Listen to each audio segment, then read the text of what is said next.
Xin chào các bạn. Hôm nay tôi chia sẻ cách hồi sinh và tạo rễ cho hoa lan mà ai cũng dễ dàng làm được.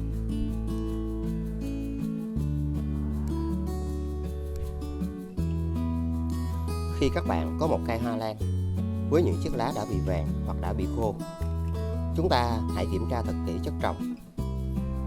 Và với phương pháp hồi sinh này, các bạn sẽ có được những cây hoa lan phát triển nhanh.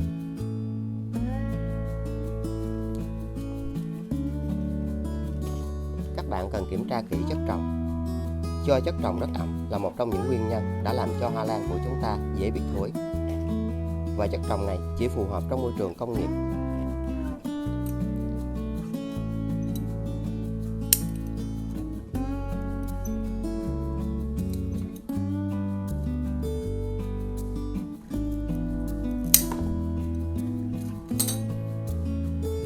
Với những cây hoa lan, khi các bạn thấy những phần này gần gốc cây mà nó đã bị hư rễ như thế này, thì chúng ta sẽ kiểm tra và cắt bỏ những rễ ở đây.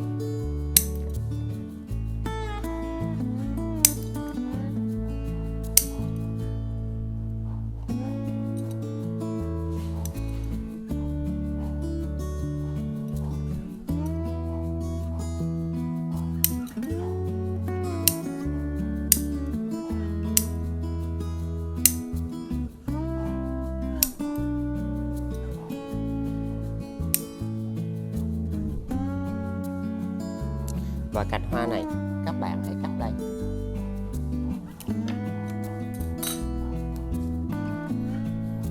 Và cành hoa này ngay tại đây đã có mầm cây nhỏ. Các bạn giữ lại để giúp cho cây được phát triển.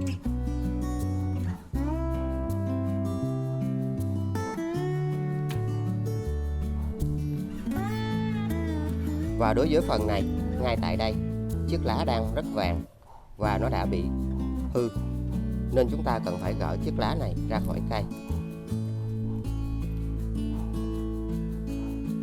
Và hãy kiểm tra kỹ lại phần này.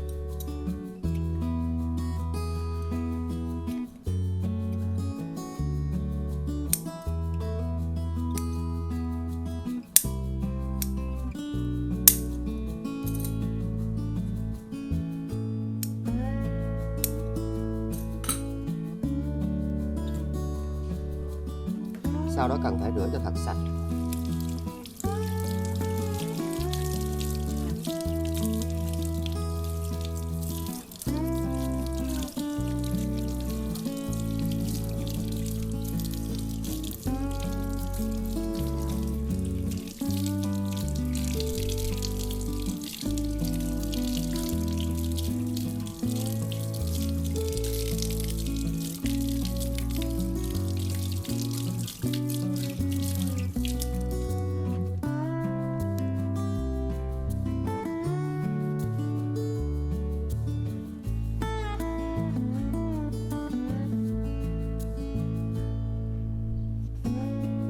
Và cách làm này để giúp loại bỏ côn trùng hoặc nấm còn bám trên những chiếc lá. Nó sẽ giúp cho cây được hồi sinh rất dễ.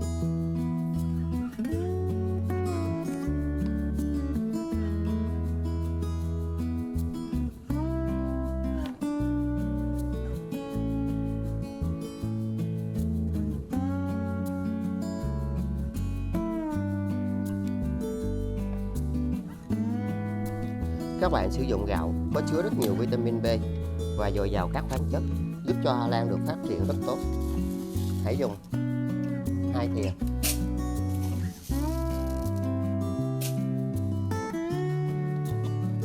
Cho vào 500 ml nước.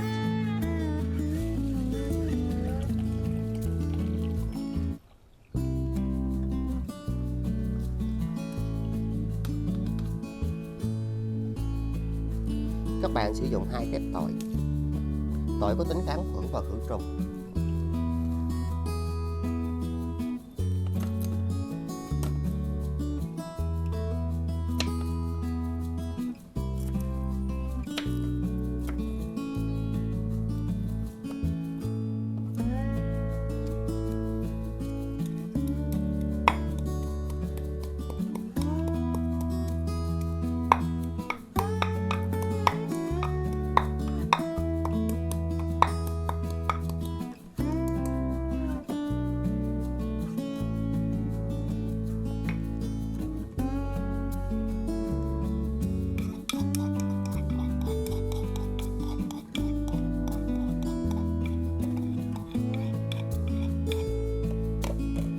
cho vào 500 ml nước.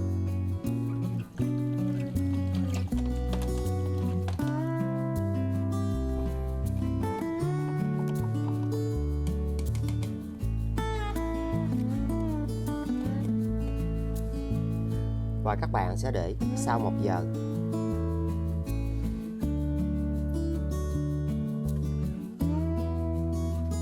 Và sau 1 giờ, khi dinh dưỡng đã được hòa tan vào nước, các bạn hãy lọc vỏ cạn.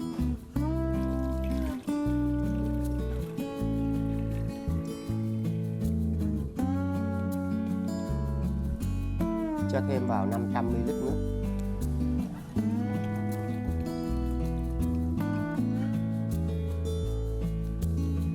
Sau đó các bạn hãy sử dụng ngay nước này. Chúng ta sẽ lau cho những chiếc lá. Và điều này sẽ giúp cho những cây hoa lan khi các bạn phục hồi thì những chiếc lá không bị nằm, không bị côn trùng. Nó sẽ được phát triển rất nhanh.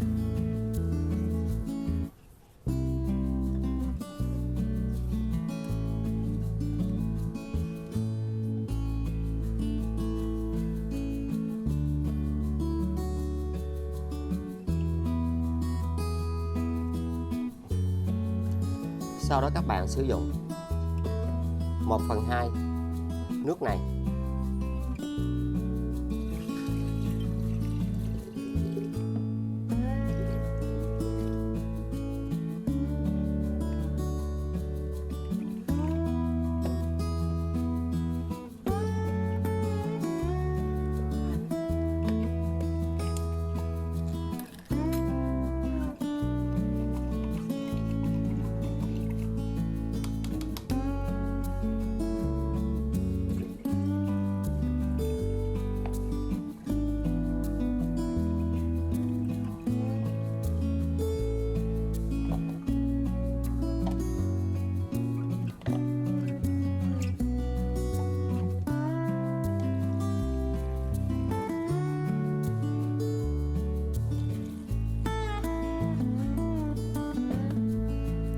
Hãy để như thế này trong 25 phút. Nó sẽ giúp cho gốc cây và cành hoa được hồi sinh.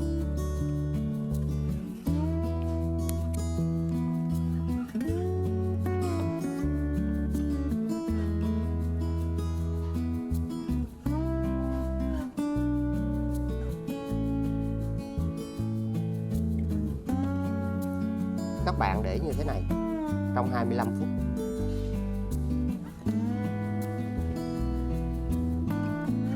Các bạn sử dụng rêu và hãy cho nước tỏi vào đây để khử khuẩn cho chất trồng.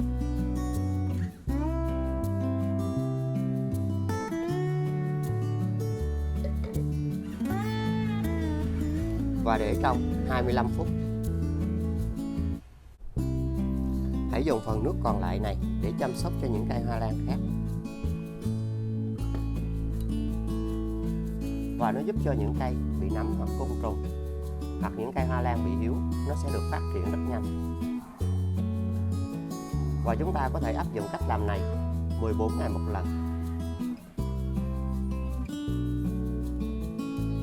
Nó giúp những chiếc lá mới được phát triển rất nhanh, rất xanh. Điều này sẽ thúc đẩy giúp cho những cây yếu và chậm phát triển sẽ luôn có được lá xanh, khỏe mạnh. Và loại bỏ bụi bẩn trên hoa lan rất tốt. Rễ mới được hồi sinh nhanh hơn.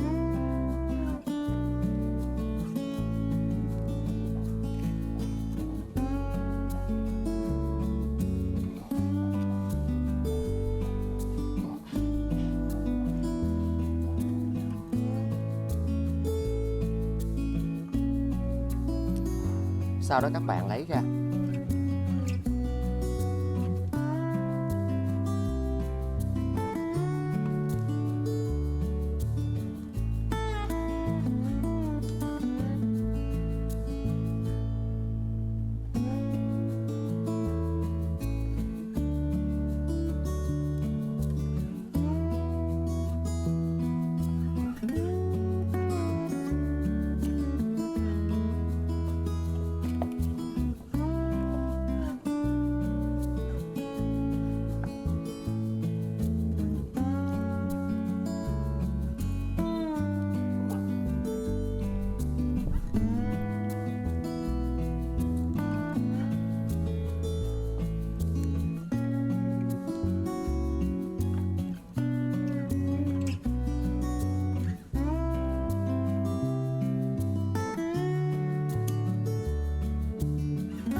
Cách làm này để bảo vệ cho vết cắt không thấm nước và cành hoa sẽ không bị khô lại.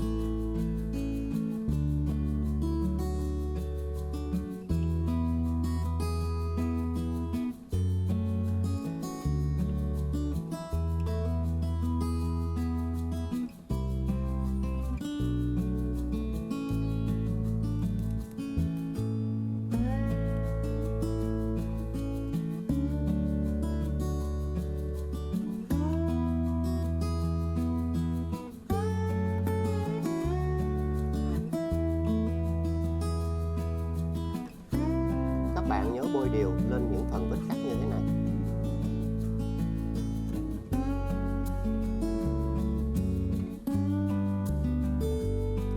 Các bạn sử dụng một ly nhựa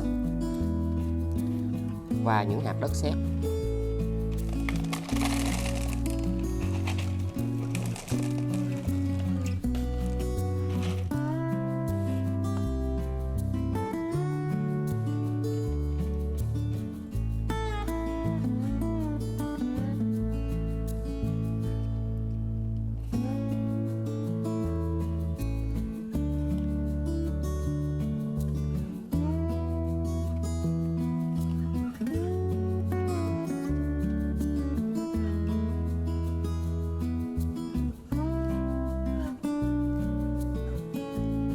Và với cách làm này, các bạn chỉ tưới khi chất trồng khô, không tưới nhiều nước, để cây ở nơi khô ráo, thoáng mát và có ánh sáng.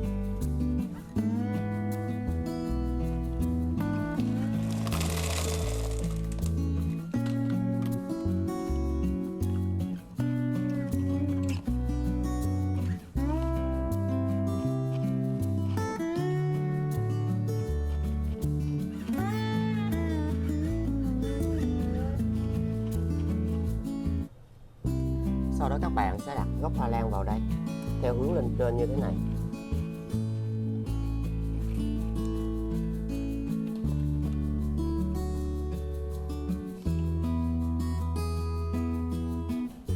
Và chúng ta đã có những lỗ trao đổi không khí ở đây. Còn phần này, các bạn hãy dùng sợi dây và chúng ta cột ở đây. Cách làm này để hỗ trợ và giúp cho phần này giữ ẩm nhưng không quá ướt.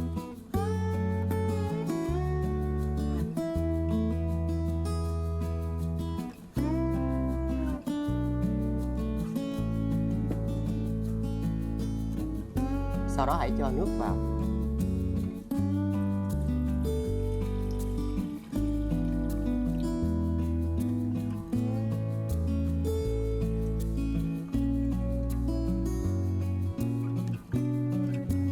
Với cách làm này thì nước sẽ không chạm vào gốc của cây. Sợi dây sẽ được hút nước lên để giữ ẩm cho phần thân của cây, luôn ẩm nhưng không quá ướt, để ở nơi khô ráo, thoáng mát, có ánh sáng. Phun sương cho cây 1 tuần 1 lần để hỗ trợ cho lá không bị héo.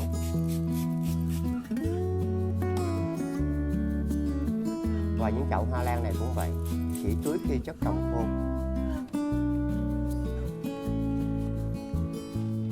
Ở đây đã có những lỗ trao đổi không khí.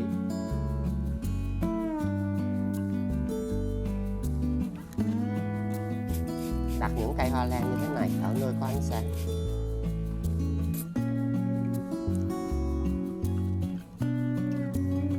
Các bạn làm điều này để giúp cho cây giữ ẩm và ngăn côn trùng rất tốt.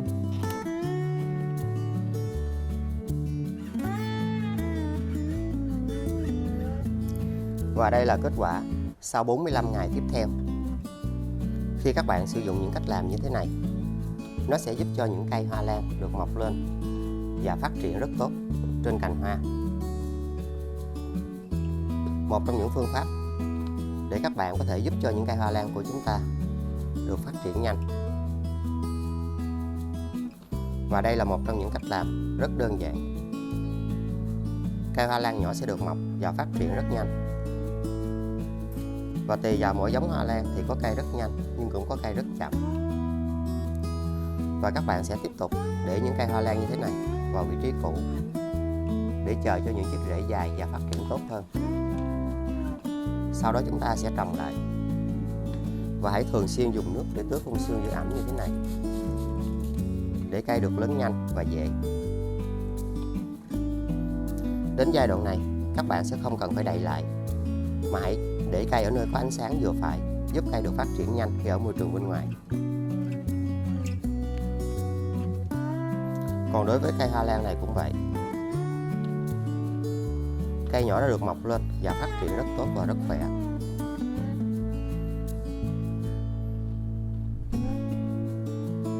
Luôn có những phụ đề và những cách chăm sóc hoa lan khác nhau trên kênh, các bạn có thể xem thêm. Và chúng ta hãy dùng nước để tưới giữ ẩm như thế này để giúp cho cây nhỏ được lớn.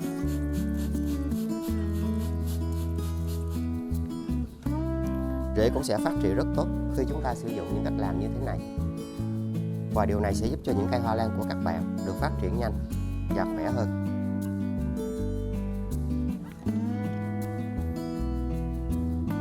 Còn đối với cây hoa lan này, sau 45 ngày, nó đã phát triển được rễ và chiếc lá mới rất xanh tốt.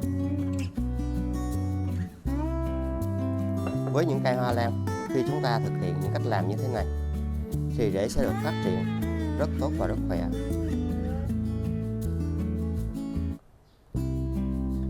Sợi dây này có tác dụng hút nước và nó giúp cho phần gốc của cây luôn ẩm nhưng không quá ướt. Nó đã giúp cho những chiếc rễ được mọc. Và chúng ta sẽ rất yên tâm để trồng lại những cây hoa lan như thế này. Và đến giai đoạn này, các bạn sẽ có được những cây hoa phong lan phát triển rễ rất tốt và rất khỏe.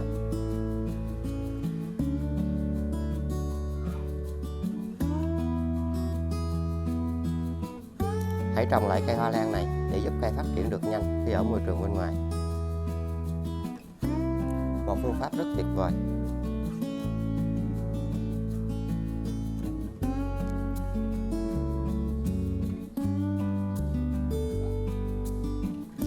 Trồng lại bằng vỏ thông.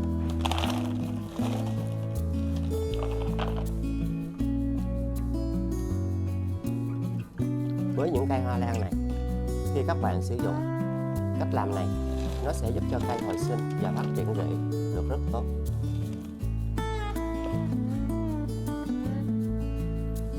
Thêm một ít rêu để giữ ẩm.